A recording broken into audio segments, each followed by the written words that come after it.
ये पहले हमारे पूर्वज पता नहीं क्या क्या करवाते थे। कौवे को खीर खिलाएंगे तो हमारे पूर्वजों को मिल जाएगी। महिलाओं के माथे पे सिंदूर लगाना चाहिए, हाथों में चूड़ियां पहननी चाहिए। अब आप भी जरूर सोच रहे होंगे कि हमारे पूर्वज कहीं पागल और अंधविश्वासी तो नहीं थे जो ये सब करने को कहते थे। नहीं, हमारे पूर्वज अंधविश्वासी नहीं थे, बल्कि बहुत ही क्रांतिकारी और वैज्ञानिक सोच के थे। आप भी जब इन सनातन धर्म से जुड़ी ज्ञान की बातों को जान लेंगे तो खुद ही कहोगे कि सही में हमारे पूर्वज ही असली वैज्ञानिक थे। तो चलिए बिना समय गवाए बताता हूं आपको सनातन धर्म से जुड़ी कुछ महत्वपूर्ण रीति रिवाज के वैज्ञानिक तथ्यों के बारे में। पहला, ये जानना वाकई दिलचस्प है कि सिंदूर का महिलाओं के शरीर से काफी महत्वपूर्ण संबंध है। हल्दी, चूना और धातु पारा से बना सिंदूर महिलाओं के शरीर में खून के बहाव को नियंत्रित करता है और कामेच्छा को बढ़ाने में कारगर होता है। यही कारण है कि विधवा महिलाओं को सिंदूर लगाना मना है। सिंदूर में मौजूद धातु पारा के तत्व तनाव और चिड़चिड़ेपन को भी दूर करता है। दूसरा, भारत में मूर्ति पूजा के चलन का वैज्ञानिक कारण बताया जाता है। कहा जाता है कि जब हम किसी की तस्वीर या मूर्ति को देखकर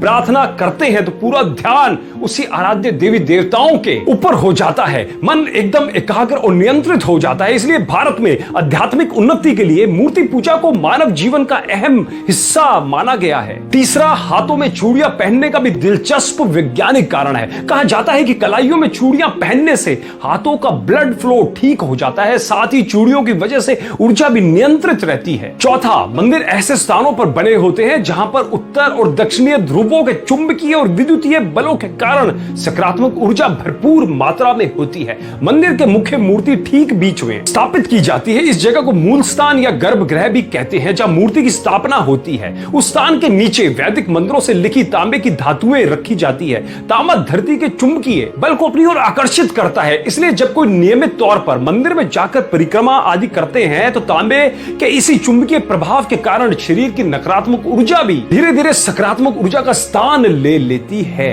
और पांचवा और सबसे महत्वपूर्ण, कौवे को खीर खिलाएंगे तो हमारे पूर्वजों को मिल जाएगी। दोस्तों, पीपल और बरगद के टेटे कौवे खाते हैं और उनके पेट में ही बीज की प्रोसेसिंग होती है और तब जाकर बीज उगने लायक होते हैं। उसके पश्चात कौवे जहां जहां बीट करते हैं वहां वहां पर ये दोनों वृक्ष उगते जाते हैं। पीपल जगत का एकमात्र ऐसा वृक्ष है जो round the clock oxygen O2 छोड़ता है। और बरगद के औषधीय गुणों की तो क्या बात करें, बरगद के औषधीय गुण बहुत है। देखो, अगर ये दोनों वृक्ष को उगाना है तो बिना कौवे की और अन्य पक्षियों की मदद से संभव नहीं है। इसलिए कौवों को बचाना पड़ेगा। और यह होगा कैसे? मादा कौवा भादो महीने में अंडा देती है और नवजात बच्चा पैदा होता है। तो इस नई पीढ़ी के उपयोगी पक्षी को पौष्टिक और भरपूर आहार मिलना जरूरी है। इसलिए हमारे ऋषि मुनियों ने कौवों के नवजात बच्चों के लिए हर छत पर श्राद्ध के रूप में पौष्टिक आहार की व्यवस्था कर दी थी, जिससे कि कौवों की नई जनरेशन का पालन पोषण हो जाए। पर आजकल के कुछ युवा बाहर से पढ़ लिख कर आने के बाद अपने धर्म पे उंगली उठाते हैं। मैं उनसे निवेदन करना चाहता हूं, उनसे कहना चाहता हूं कि सनातन धर्म पे उंगली उठाने से पहले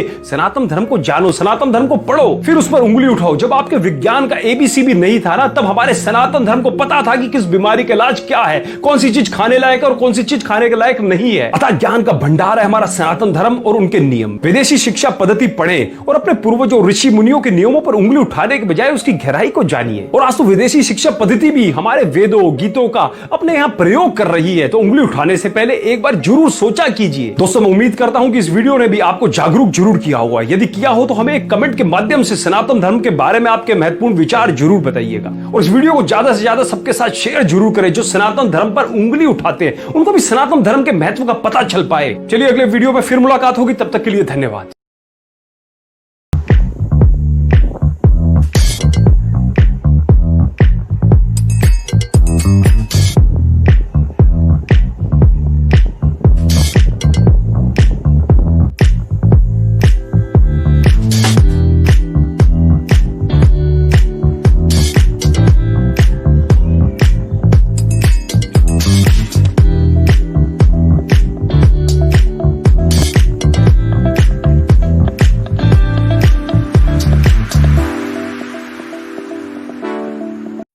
शकील बोल रहे हैं?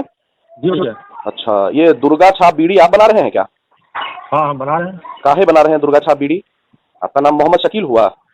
जी। बकरी घर हुआ? हाँ। आप मुसलमान समाज से हैं, आप हिंदू देवी देवता के नाम पर बीड़ी बना रहे हैं, ठीक लग रहा है आपको? कहाँ से बात कर रहे हैं आप? अब हम मुंह से बात कर रहे हैं, नाम हमारा शुभम भारद्वाज हुआ, ये तो ठीक बात नहीं है ना? शुभम भारद्वाज। कहाँ से बोल रहे हैं? बेगूसराय से। बेगूसराय से बोल रहे हैं आप? आप तो ये बहुत गलत काम कर रहे हैं।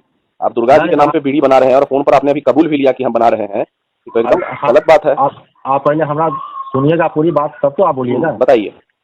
हम दुर्गा के नाम से बीड़ी चलाते हैं और इस ढंग के बाद जब हमको समझ में आया तो उसको हम चेंज कर रहे हैं आस्ते आस्ते। नहीं, आस्ते आस्ते क्या होता है, उसको पूरा खत्म कीजिए। आस्ते आस्ते क्या होता है?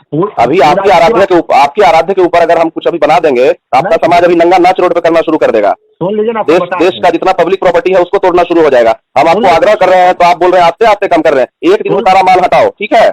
सुन लीजिए, पहले आपको बता रहे हैं हम। तुमको हम कह रहे हैं कि एक मेरा नाम शुभम भारद्वाज हुआ, बजरंग दल प्रांत सह संयोजक बोल रहे हैं, और तुमको हम इतना बता रहे हैं कि एक बार में उस माल को हटा लो।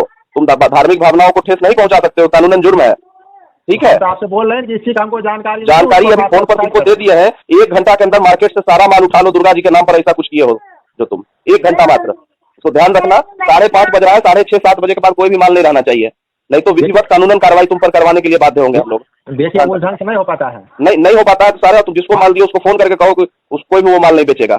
माल हटवाओ दुकान पर से, ज्यादा हम नहीं जानते हैं। हम अपने प्रयास से उसको हटा रहे हैं। कब तक का समय चाहिए तुमको? अब नया लेबुल नहीं, वो नहीं बिकना चाहिए, उसको वापस करो, वो नहीं बिकना चाहिए। ज्यादा तुमसे बात नहीं करेंगे, ज्यादा करोगे केस होगा तुम्हारे ऊपर, इतना जान लो तुम। चलो। और दूसरा लेवल मार्केट में जा रहा है, ये हम आपको नहीं, अभी जो मार्केट में माल है उसको वापस कराओ। दूसरा लेवल से नहीं मालूम है। मार्केट में जो अभी जो दुर्गा छाप, तुम दुर्गा जी का फोटो डाले हो ना, उस पर दुर्गा जी का फोटो, वो उसको तुम वापस करो, बिकना नहीं चाहिए। मार्केट में अवेलेबल अभी जा रही है। अरे तुम किसी के नाम पर बनाओ, चला गया है वो तो बिक के नहीं खत्म हो जाएगा, बिक के नहीं खत्म होगा, उसको वापस करवाओ, उसको वापस करवाओ।